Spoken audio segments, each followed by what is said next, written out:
And of course the cops also monitored CB, so pretty soon they caught on, you know, which lots we were going to. So we coded the parking lots. We had lot 1, lot 2, lot 3, and we, you know, we'd gather in one parking lot, and then we would, you know, as a group decide on the codes for all these other lots.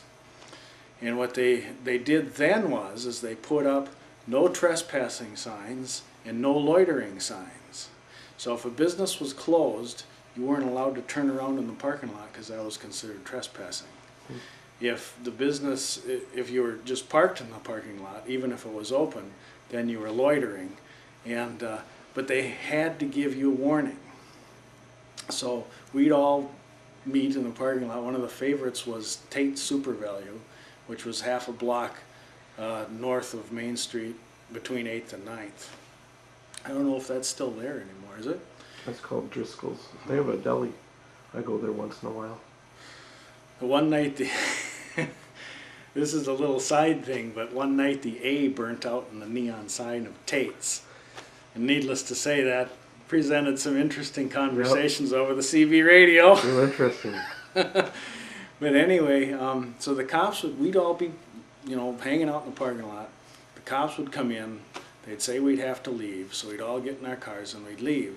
They'd tell us, if we catch you here again, you're going to get a loitering ticket. So then we just moved to the next parking lot. And we've discovered that they had to warn us for each parking lot. You know, they couldn't just arrest us for loitering unless it was the same parking lot twice. So, you know, we'd have 8 or 9 parking lots in the whole city of Hopkins that we would, by the end of the night, we'd have visited them all. And after a while, the cops got lazy. They wouldn't even come in. They'd just drive by. They'd flash their spotlight on the side of the car on us. We'd all get in our cars and we'd head to the next lot, or you know, whatever lot we decided to on the CB. So the CB radio really prolonged the cruising in Hopkins, and of course it made it a lot easier to meet other people in the cars. So what made you decide to stop cruising?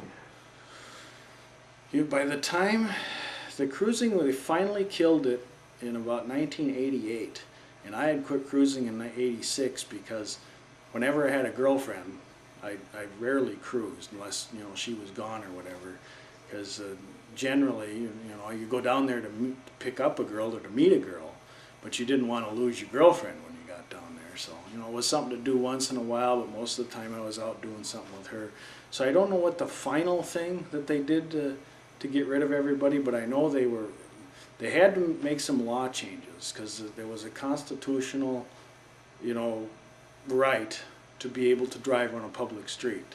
And at first, some parents fought that. You know, they said, hey, you know, you're giving my kid a ticket for this, that, and the other thing, and you know, this is a public street. You can't do this. And so it took them a long time, but they, I assume it was a combination of heavily targeting the cruisers and roadblocks and everything else that finally killed it in Hopkins. Then we all went to Anoka. Hey. That was the last cruising strip for the Twin Cities, Anoka, that was finally shut down in 1989 when they made laws nationwide outlawing cruising. I mean, cruising was a crime you could get a ticket for, you went to court for it, because they were finally able to change those laws.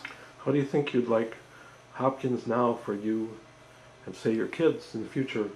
They have a Hopkins Center for the Arts with his arts museum and a live theater stage. The Depot Coffee House has rock music on the weekends and folk singing on Tuesday nights for the open mic program, and a lot of teenagers go to that. And they also have now the Main Street School for the Performing Arts, which is kind of across the street from the Hopkins Center for the Arts, and they have quite a few restaurants and coffee shops and another movie theater that's right on the main street of Hopkins. How does that sound or compare to what was happening when you were cruising? Would you enjoy the community the way it is now? I suppose, you know, you always like rock concerts when you're a kid, so that part sounds pretty good. And as far as coffee shops, well, we had donut shops. On the corner of 8th and Main was Mr. Donut, and that was the hangout of the Sober Rollers motorcycle gang. And they were called the sober rollers because they didn't drink. They just hung out at the donut shop, and of course, you know, those that were fans of motorcycles and Harleys and all that, they went there too. So that probably hasn't changed, but the rest of this stuff sounds pretty organized. I mean, in my day, kids were pretty much let alone to, you know, learn on their own. They you know, make mistakes and get in trouble, whatever, as long as it wasn't too serious, and they were pretty much left to learn on their own. So I don't know, you know, what can kids do now? They're on chat rooms on the computer, they text message, they got cell phones. There isn't the group interaction that there was in our day.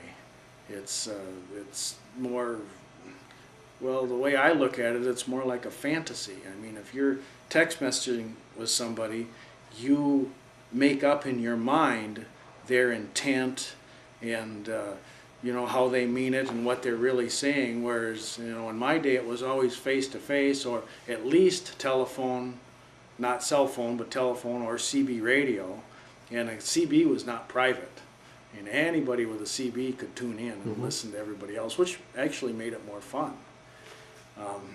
So I don't know what kids can really do anymore that isn't illegal. Sure.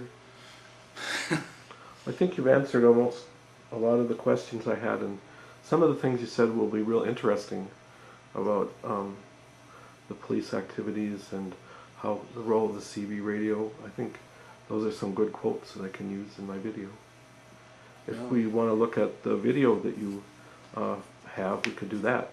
Well, actually I have two. Oh, One, I went down with an old 8mm, you know, before we had video cameras, there was 8mm and Super 8 film, you know, and any Joe Blow. My mom got our 8mm camera with a bank deposit for free, and it was just a small little movie camera. I went down there one night and I filmed. There's no sound, but later on I transferred it, or had it transferred to videotape, and then I dubbed my own soundtrack. So there's that. Great. It's pretty dark, you can't see it. And the other one is where Twin Cities Today, which was a local, you know, variety TV show on Channel 5, where they would, you know, go around the Twin Cities and show various things like restaurants and parks and whatever. And one day they discovered cruising and decided to do a thing on cruising. The only comment I got to make on that is the cops they had down there that night, the Twin Cities Today was there, where we had never seen those cops before. You know, the cops that we dealt with normally and knew them on a first name basis, there wasn't a single one of them to be found. So we figured what the cops were saying was kind of staged. Sure. Well, I will